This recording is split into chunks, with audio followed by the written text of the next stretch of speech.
सभी को good evening, नमस्कार। ज्ञान आसान चैनल में आप सभी का स्वागत है। आज हम लोग मैथ के एक ज़रूरी टॉपिक चतुर्भुज जो ज्यामिति के अंतर्गत आता है, इस पर चर्चा करने जा रहे हैं। हम इसे आसान भाषा में समझने का प्रयास करेंगे। वैसे लोग जिनका बेसिक कमज़ोर हो या मैथ से डर लगता हो, यहाँ तक कि ज्यामिति से डर लगता हो, वे भी इसे आसानी से समझ सकते हैं और इस कंसेप्ट को क्लियर करने के बाद टफ क्वेश्चंस को भी बनाने में सुविधा मिलेगी, चाहे वो कॉम्पिटिटिव लेवल का हो या स्कूल लेवल का हो या किसी लेवल का हो। चूँकि हमारा पढ़ाई छोड़ा दिन हो जाता है, उसके बाद हम तैयारी शुरू करते हैं, या कुछ लोगों को कंसेप्ट स्कूल में क्लियर नहीं हो पाता है, तो आसान भाषा में हम उसे समझाने का प्रयास करते हैं। आइए शुरू करते हैं। चतुर्भुज। चतुर्भुज यानी चार भुजा से घिरा हुआ क्षेत्र को चतुर्भुज कहते हैं।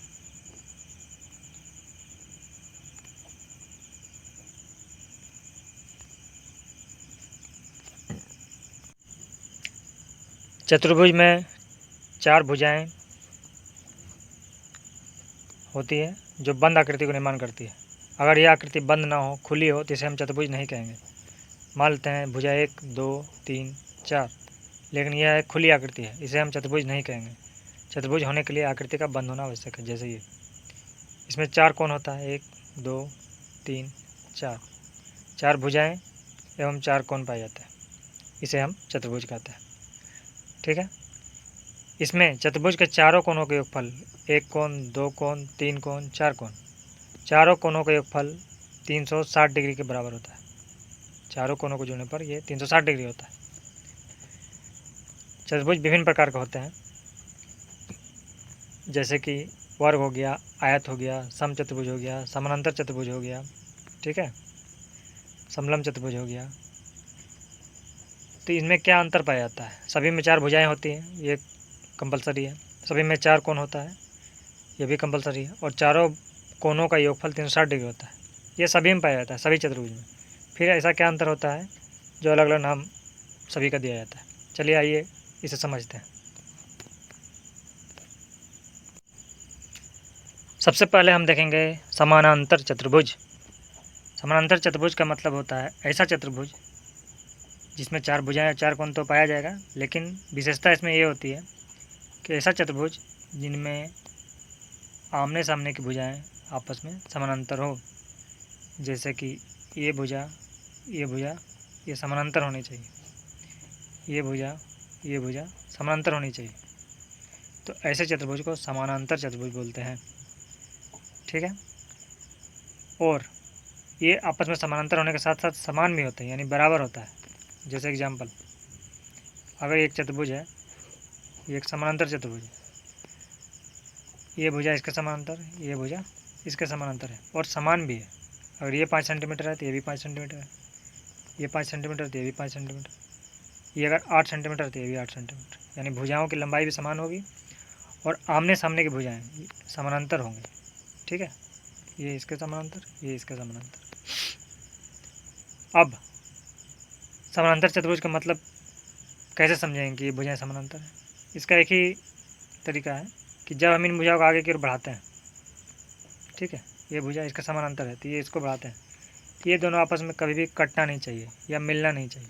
ठीक है, ये भुजा को अगर आगे बढ़ाते हैं, ये भुजा को आगे बढ़ाते हैं, तो ये आपस में कभी भी कटना नहीं चाहिए, एक दूसरे को टच नहीं करना चाहिए। तो इसको हम बोलते हैं समानांतर चतुर्भुज। ठीक है। आपने कहीं पढ़ा ही होगा समांतर रेखा क्या होती है। एक ऐसी सीधी रेखा जो आपस में कभी भी ना मिले, कितना भी हम बढ़ाते हैं, ये समांतर रेखा होगी। तो इसी प्रकार जब ये चतुर्भुज में बनता है, ये भी रेखा ही है जो आपस में एक दूसरे से नहीं मिलती, तो इसको हम समानांतर चतुर्भुज बोलते हैं। और समांतर चतुर्भुज में भी चार कोण पाया जाएगा, चारों कोणों का योगफल 360 डिग्री होगा। चतुर्भुज के बेसिक गुण सभी में पाए जाएंगे, चार भुजाएं होंगी, चार कोण होंगे और चारों कोणों का योगफल 360 डिग्री होगा। ठीक है। समांतर चतुर्भुज में विशेष क्या था कि आमने सामने की भुजाएं समानांतर होगी, ठीक, और आमने सामने की भुजाएं बराबर भी होंगी, इसे समानांतर चतुर्भुज बोलते हैं। फिर अगला चतुर्भुज है हमारा समानांतर के बाद आयत। बोलिए, जब समानांतर चतुर्भुज, आयत में समानांतर चतुर्भुज में क्या अंतर है? आयत एक समांतर चतुर्भुज भी होता है, ठीक है। कैसे, आइए देखते हैं। एक आयत जो होता है वो समांतर चतुर्भुज ही होता है। कैसे? लेकिन एक शर्त होता है। जिस तरह समांतर चतुर्भुज में आमने सामने की भुजाएं बराबर होती थी और समानांतर, इसमें भी आमने सामने की भुजाएं बराबर और समानांतर है, ठीक है। कोण भी, कोणों का योगफल भी 360 डिग्री होता है, ठीक। अच्छा, समांतर चतुर्भुज में एक छूट गया। समांतर चतुर्भुज में आमने सामने के कोण बराबर होते हैं, ठीक। आमने सामने के कोण बराबर होते हैं। और ये 100 डिग्री है तो ये भी 100 डिग्री होगा, ठीक है। ये आमने सामने के कोण बराबर होंगे। अगर ये 60 डिग्री है तो ये भी 60 डिग्री होगा, ठीक। आयत में भी आमने सामने के कोण बराबर होंगे, ठीक। ये कोण बराबर ये कोण, ये कोण बराबर ये कोण। आमने सामने की भुजा समानांतर भी होगा और बराबर भी होगा। यहाँ भी आमने सामने की भुजा बराबर भी होगा, समानांतर भी होगा। लेकिन इसमें एक चीज़ विशेष होता है जो इसे आयत बनाता है, वो कि इसका प्रत्येक कोण 90 डिग्री होता है। इसका प्रत्येक कोण 90 डिग्री होता है। ये जो 90 डिग्री है यही इसे आयत बनाता है। नहीं तो समांतर चतुर्भुज और आयत दोनों लगभग समान है, लेकिन ये जो 90 डिग्री हो गया इसके कारण ये आयत कहलाता है, ठीक है। यानी प्रत्येक आयत जो है एक समांतर चतुर्भुज ही है। हर एक समांतर चतुर्भुज तो आयत नहीं हो सकता, क्योंकि 90 डिग्री होना समांतर चतुर्भुज के लिए कंपलसरी नहीं है, लेकिन आयत में 90 डिग्री होना कंपलसरी है। इसीलिए आयत जो है वो समांतर चतुर्भुज है, लेकिन प्रत्येक समांतर चतुर्भुज जो है वो आयत नहीं है। इसको बढ़िया से समझिए, दोबारा सुनिएगा, देखिएगा, समझिएगा कि समांतर चतुर्भुज आयत हो भी सकता है, नहीं भी हो सकता है, लेकिन आयत जो है वो समांतर चतुर्भुज ही है। शर्त क्या है कि उसका कोण 90 डिग्री। और चूँकि एक कोण 90 डिग्री हुआ तो इसके सामने कोण भी 90 डिग्री होता है, मैंने बराबर होता है, तो ये भी 90 हो गया, ठीक। और ये भी बराबर होता है, तो चूँकि दो कोण 90 हो गया यानी 180 और टोटल 360 होता है, तो ये दोनों मिलकर 180, यानी ये दोनों भी बराबर, तो 90-90। यानी आयत में चारों कोण 90 डिग्री होता है, ठीक है। एक 90 होते ही चारों कोण 90 डिग्री हो जाता है। फिर आयत के बाद दूसरा है वर्ग। वर्ग आयत से थोड़ा सा भिन्न होता है। क्या होता है इसमें? सभी भुजाएं आपस में बराबर होंगी।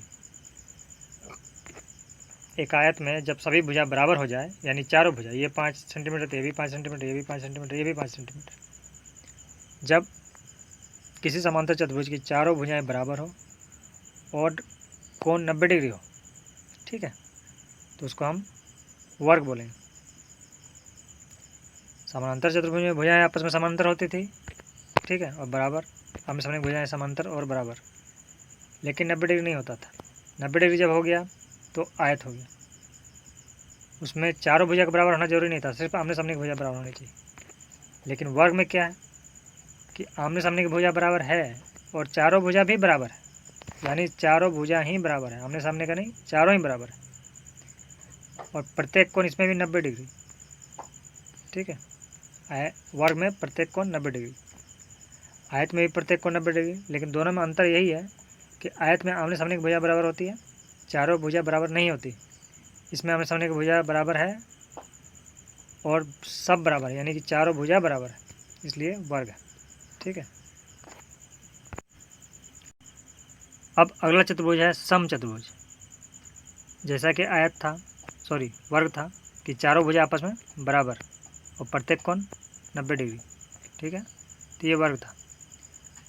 वर्ग से ही मिलता जुलता है सम चतुर्भुज। समझिए, इसको इधर से और इधर से खींच दिया जाए तो ये इस टाइप का आकृति बन जाएगा,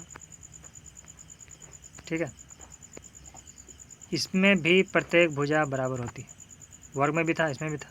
अंतर क्या हुआ कि जब खींच दिया तो ये 90 डिग्री जो एंगल था वो चेंज हो गया, ठीक है। तो वर्ग में चारों भुजाएं बराबर, सम चतुर्भुज में भी चारों भुजाएं बराबर, लेकिन वर्ग में सभी कोण 90 डिग्री, लेकिन सम चतुर्भुज में सभी कोण 90 डिग्री नहीं होता है। इसमें केवल बोला जाता है कि चारों भुजाएं आपस में बराबर हो और समानांतर भी हो। समानांतर सभी में होगा।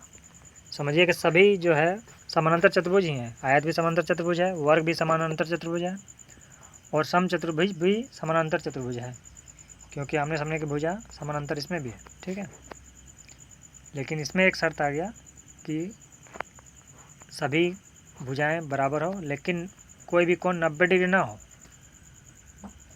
ये अंतर है। समचतुर्भुज में सभी भुजाएं समान होती हैं। अगर ये 5 सेंटीमीटर तो ये भी 5 सेंटीमीटर, ये भी 5 सेंटीमीटर, ये भी 5 सेंटीमीटर, लेकिन कोई भी कोण 90 डिग्री नहीं होगा, क्योंकि जैसे ही 90 डिग्री होगा वो वर्ग बन जाएगा। ठीक, तो ये अंतर हुआ वर्ग और समचतुर्भुज में। ठीक है, हाँ एक चीज़ छूट गया, इसके जो विकर्ण होते हैं आपस में एक दूसरे को बराबर भागों में बांटते हैं। ठीक है, ये जो विकर्ण होता है ये आपस में बराबर भागों में बांटते हैं। वर्ग में भी वही था, एक दूसरे को काटते हैं, 90 डिग्री पर काटते हैं, यहाँ भी 90 डिग्री पर काटते हैं और बराबर भागों में बांटते हैं। ठीक है, ये वर्ग आयत सभी में विकर्ण पाया जाता है। आयत में भी यहाँ 90 डिग्री नहीं काटता है, लेकिन बराबर भागों में बांटता है। ठीक है, और आयत में विकर्ण बराबर होते हैं। आयत का जो विकर्ण है ये एक दूसरे के बराबर भी होता है। समानांतर चतुर्भुज में विकर्ण जो होता है एक दूसरे के बराबर नहीं होगा, हाँ, लेकिन बराबर भागों में बांटेगा, एक दूसरे को बराबर भागों में बांटती है। ठीक है, विकर्ण। अब हम लोग देखेंगे समलंब चतुर्भुज। समानांतर चतुर्भुज में क्या था, अगर आमने सामने की भुजा समानांतर हो। ठीक है, अगर आमने सामने की भुजा समानांतर हो तो वो समानांतर चतुर्भुज होता था। ठीक, ये समांतर इसके, ये समांतर इसके। लेकिन जैसे ही हम बोलेंगे समलंब चतुर्भुज, इसमें क्या होता है, एक जोड़ा समानांतर होगा और एक जोड़ा यानी दो भुजाएं असमानांतर होगी। जैसे ये भुजा इसके समानांतर है, लेकिन जो ये दो है ये असमानांतर होगा। ठीक है, इसे थोड़ा छोटा कर लेते हैं। एक भुजा ये, ठीक है, दूसरा भुजा ये दोनों समानांतर है, लेकिन ये जो मैंने खींचा ये असमानांतर है। क्यों? क्योंकि इसको आगे बढ़ाते हैं तो एक दूसरे को काट देती है, ये आपस में मिल जाती है। ठीक है, जो कि समानांतर नहीं होने का कारण है। यानी समलंब चतुर्भुज में दो भुजाएं समानांतर होंगी और दो भुजाएं असमानांतर होंगी। यानी ये भुजा इसके समानांतर है, लेकिन ये भुजा इसके समानांतर नहीं है। ठीक है, इसको हम बोलते हैं समलंब चतुर्भुज। ये हमारा बेसिक कॉन्सेप्ट था चतुर्भुज को लेकर। इस प्रकार हमारा चतुर्भुज का बेसिक कॉन्सेप्ट्स लगभग हो गया है। ये इसलिए बताया गया क्योंकि इससे संबंधित ही प्रश्न जब टफ करके दिए जाते हैं तो हम कन्फ्यूज हो जाते हैं कि कौन सा समलंब था, कौन सा समानांतर था, कौन सा एंगल कितना होगा, किस टाइप से उसको निकाला जाए। इन समस्याओं को दूर करने के लिए आपका बेसिक कॉन्सेप्ट क्लियर होना चाहिए। इसके बाद हम जब प्रश्न बनाएंगे तो विशेष तौर पर समझ में आएगा कि हमें किस टाइप से उसका सॉल्यूशन करना है। तो ये था बेसिक कंसेप्ट। हम लोग आगे प्रयास करेंगे, धीरे धीरे MCQ के रूप में लाएंगे बहुत सारे प्रश्न, जिससे आपका कंसेप्ट और भी क्लियर होगा और आगे चल के JTET का सारा सिलेबस इसमें कंप्लीट कराया जाएगा। तो आप लोग लाइक करें, शेयर करें और सब्सक्राइब करें। Thank you.